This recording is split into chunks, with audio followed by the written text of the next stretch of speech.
Bonjour à toutes et à tous. Je vous retrouve dans cette nouvelle capsule vidéo en rapport avec la playlist mouvement dans un champ uniforme. Alors cette capsule vidéo a pour objectif d'établir la méthodologie générale qui permettra d'obtenir ce qu'on appelle équation de la trajectoire et aussi quelques questions très classiques en rapport avec les équations de trajectoire. Alors l'énoncé, je vous laisse découvrir l'énoncé qui est ici. Et dans cet énoncé, il est donné les équations horaires, hein, les trois équations horaires du vecteur position, donc x de t, y de t et z de t. Et il est demandé en question numéro 1, d'établir l'équation de la trajectoire. Alors juste un petit rappel pour expliquer ce qu'on appelle une équation de trajectoire. Là, si on regarde l'équation horaire y de t, on voit qu'on a, par rapport au graphique que je viens de dessiner ici, donc voici un graphique possible pour l'équation horaire y de t, on voit qu'on a y, on a comment varie l'altitude y en fonction du temps qui s'écoule durant le mouvement. Et il faut savoir que ce qui est appelé équation de trajectoire, c'est plutôt ce que l'œil réel voit. Donc lorsqu'on lance un objet, dans le champ de pesanteur uniforme, notre œil est capable de voir une trajectoire parabolique. Eh bien, ce que notre œil voit en fait, c'est comment varie l'altitude y en fonction de l'abscisse x, la distance. D'accord? Ce qu'on va appeler équation de la trajectoire, c'est réellement, je vais le noter ici en rouge, ce qu'on appelle équation de la trajectoire, c'est comment varie y, donc équation de la trajectoire, comment varie l'altitude y en fonction de l'abscisse x. Alors comment faire pour répondre à cette question? Comment obtenir y en fonction de x, sachant que nous, actuellement, nous avons y en fonction de t? En fait, la technique repose sur l'idée d'exploiter la première équation horaire afin d'exprimer t en fonction de x. Donc allons-y. Alors la première équation horaire nous donne, alors je vais noter ici, la première équation horaire nous donne x de t qui vaut V0 fois cos alpha fois t. Et bien à partir de cette première équation horaire, nous allons pouvoir exprimer, alors je vais effacer ici, je vais reprendre ici, nous allons pouvoir obtenir, alors je vais effacer, nous allons pouvoir ainsi obtenir que t est égal à x de t divisé par V0 fois cosinus alpha. Ce qu'on note aussi de manière plus simplifiée. Donc le paramètre t en fait est égal à la valeur de l'abscisse x divisé par V0 fois cos alpha. Une fois qu'on a pu exprimer le paramètre, t en fonction de x, eh bien on va injecter ce paramètre t dans l'équation horaire y de t. Donc partout où on va rencontrer la lettre t, on va remplacer par x sur V0 cos alpha. Donc allons-y. C'est la deuxième étape de la méthode. Donc on obtiendra y, alors cette fois-ci ce ne sera plus y exprimé en fonction de t, étant donné qu'on va substituer la variable t par une expression qui ne dépend que de x, on obtiendra non plus y de t, mais plutôt y de x. Donc je note y de x est égal moins 1/2 v0 fois t au carré, sachant que t vaut cette expression-là, fois t au carré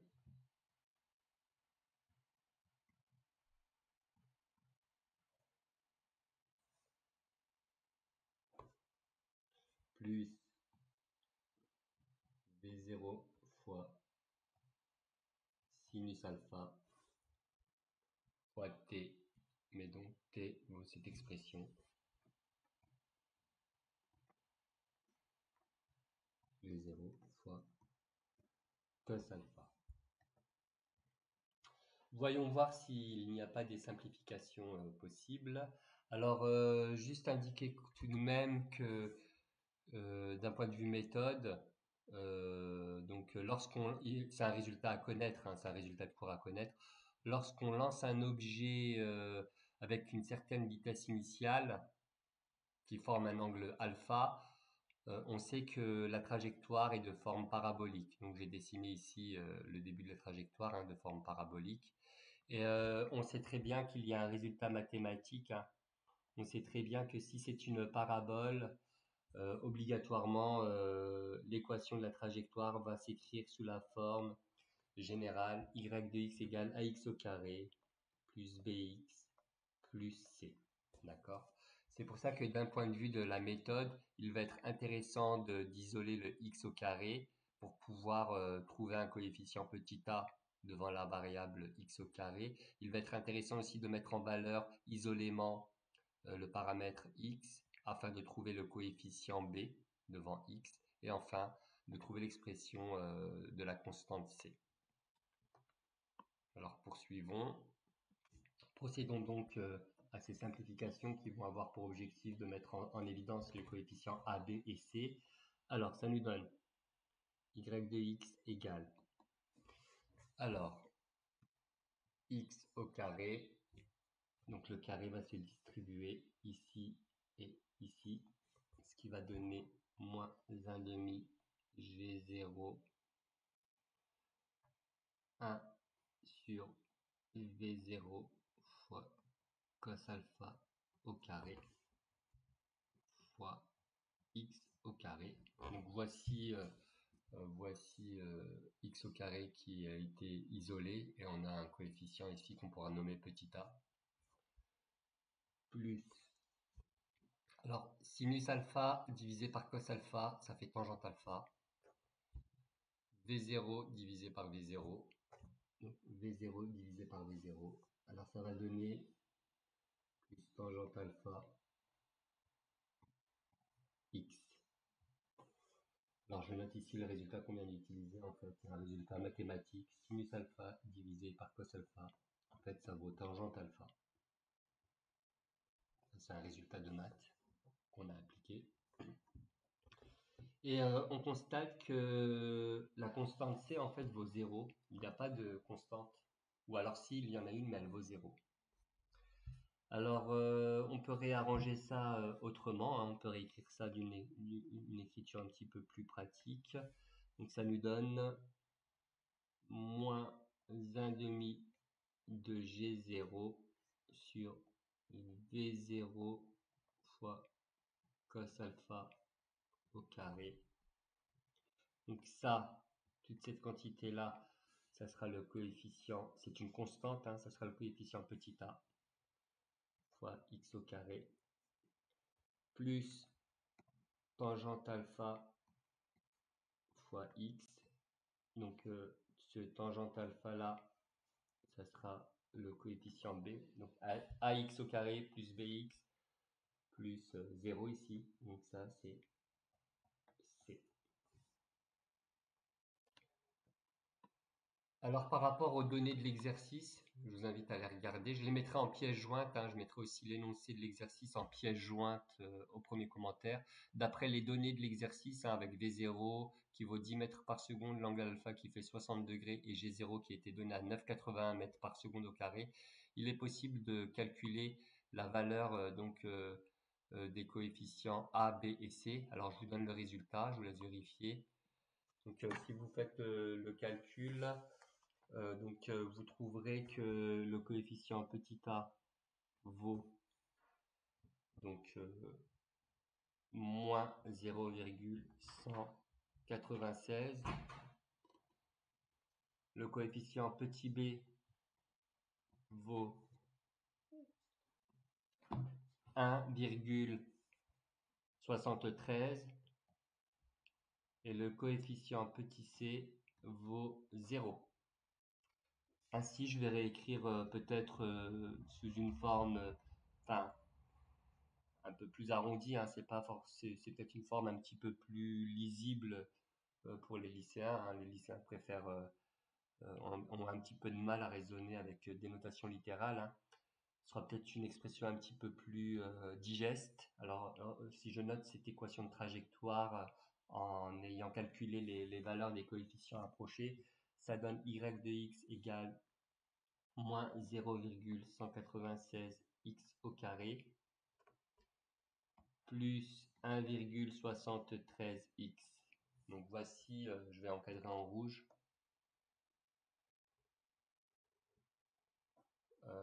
Voici l'équation de la trajectoire. Ah, ça a été encadré en noir, tant pis, c'est pas grave. Donc voici l'équation de la trajectoire du sujet.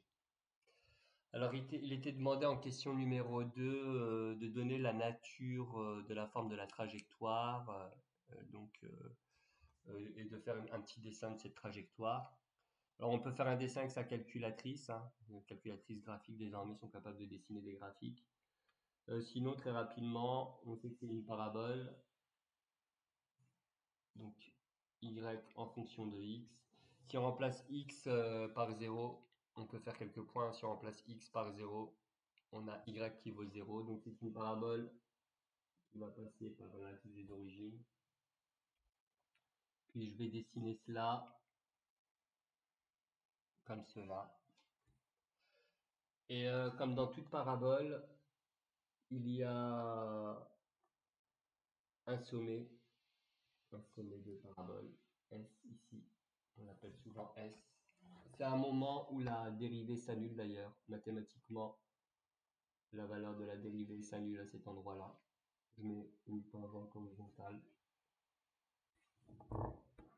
Alors, il y a aussi le moment où le projectile, il y a le moment aussi où le projectile va couper donc l'axe des abscisses à cet endroit-là. Donc, on pourrait appeler ça la portée d'ailleurs. On verra ça à la question suivante. Alors voilà à peu près l'allure de la trajectoire. Ensuite, qu'était-il demandé dans le sujet? Alors, question de représenter l'allure de la trajectoire, donc c'est une parabole. Alors, la flèche du tir, Y max, correspond à l'altitude maximale atteinte par le projectile. Calculez la valeur de Y max. Alors, on va dessiner ça sur le dessin. À quoi correspond Y max?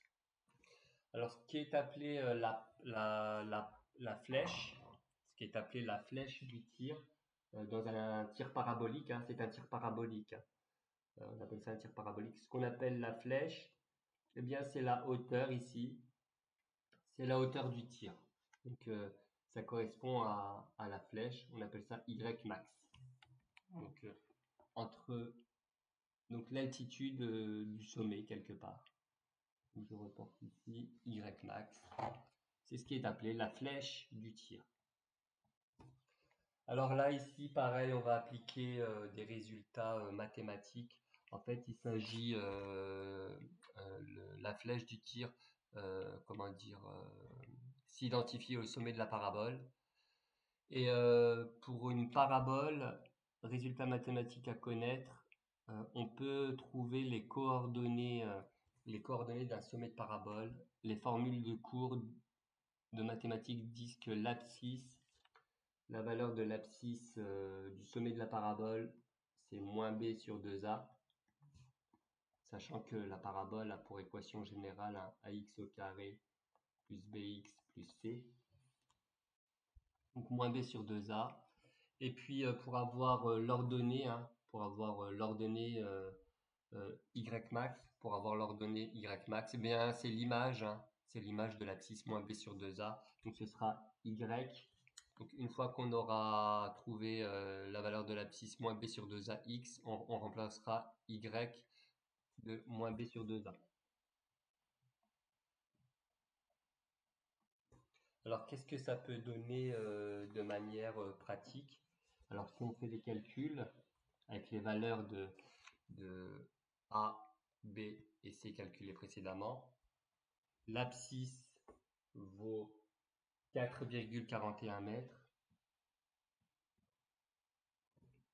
Et ici, si on calcule Y de 4,41 mètres, en fait on va trouver moins 0,196 fois 4,41 mètres au carré, 1,73 fois 4,41 mètres, et on trouvera comme résultat 3,90 mètres. Donc 3,90 mètres. Et c'est justement cette valeur-là, en fait c'est l'ordonnée, c'est bien l'ordonnée, si on regarde le dessin, donc si on regarde le dessin, c'est bien l'ordonnée, ici c'est l'ordonnée du sommet de la parabole qui est appelée Y max. Donc on peut noter Y max ici, le résultat final. On peut noter que Y max vaut 3,90 mètres. Donc voici la réponse de la question posée. Alors la dernière question, de quoi s'agit-il? Donc après avoir déterminé la flèche du tir parabolique, il est demandé de déterminer la portée du tir parabolique. C'est aussi un concept complètement réservé au tir parabolique, la notion de portée de tir parabolique. Alors ce qui est appelé la portée du tir parabolique, la portée, c'est exactement la distance maximale, la distance horizontale maximale atteinte par le tir. Donc ici, c'est ce qu'on appelle la portée du tir. Et donc en fait, ça va correspondre à la distance entre, enfin, ça va correspondre à la valeur de l'abscisse ici. Donc ça va correspondre à la valeur de l'abscisse avec lequel la parabole va toucher le sol. D'accord? En fait, une parabole est capable de toucher l'axe des abscisses en 2 points. Voici le premier point. Donc la parabole touche l'axe des abscisses en un premier point d'abscisse x est égal à 0. Donc ça, ce point-là, il est trivial, hein. Mais ce qui va nous intéresser réellement, c'est la valeur de l'abscisse à laquelle la parabole va toucher, enfin le deuxième point à laquelle la parabole va toucher l'axe des abscisses. Là, c'est pareil, hein, il y a un résultat mathématique. Quand on veut savoir en quel point une fonction, donc quand on veut savoir de manière générale, pas forcément qu'une parabole, mais quand on veut savoir de manière générale en quel point une fonction f de x touche l'axe des abscisses, eh bien il faut résoudre f de x est égal à 0. D'accord? L'équation f de x est égale à 0. Alors ici, l'équation que nous avons s'appelle y de x, hein, on l'a appelé plutôt y de x. Donc pour trouver les abscisses des points d'intersection de la parabole ici, pour trouver les deux abscisses des points d'intersection de la parabole avec l'axe des abscisses, il faut résoudre l'équation y de x est égale à 0. Ce qui veut dire qu'il faut résoudre moins 0,196 x au carré. Donc ensuite, alors je regarde plus 1,73x est égal à 0. Alors on a un polynôme du second degré, qui est incomplet, hein, le petit c vaut 0, donc on n'est pas obligé de calculer delta qui est égal à moins b carré plus 4ac et de calculer x1, x2, les deux solutions lorsque delta, le discriminant est positif. Là, comme on a un trinôme du second degré plutôt simplifié, on peut procéder plus rapidement, on peut factoriser par x, ce sera beaucoup plus rapide. Si on factorise par x, donc ça va donner x facteur de moins 0,196x. Alors je vais retirer cette petite partie-là.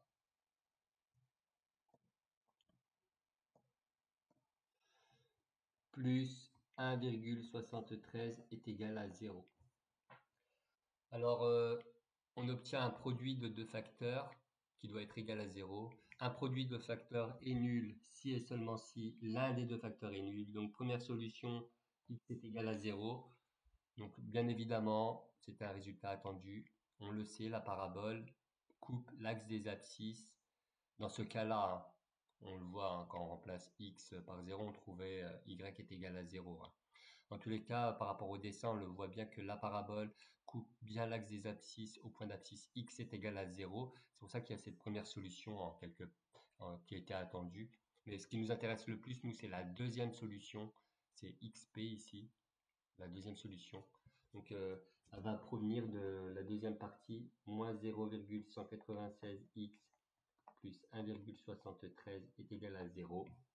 Et ça va nous donner la valeur de x qui vaut, alors ça va faire moins 1,73 divisé par moins 0,196 et ça va nous donner 8,83 mètres. Et c'est cette valeur, c'est cette solution à cette valeur d'abscisse qui est appelée d'ailleurs la portée. On va noter ça xp. Donc je termine ainsi cette vidéo.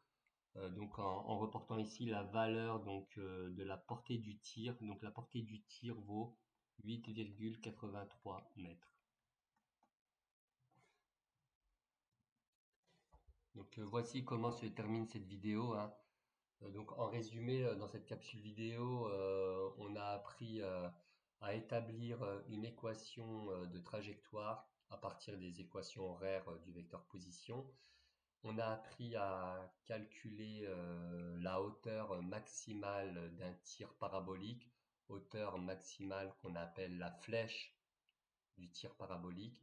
Et enfin, nous avons terminé par faire un calcul, le calcul de la portée d'un tir parabolique, hein, qui correspond donc à l'un des points d'intersection de la parabole avec l'axe des abscisses. Je vous remercie de m'avoir suivi, hein, je vous retrouve pour d'autres capsules vidéo. Merci bien, au revoir.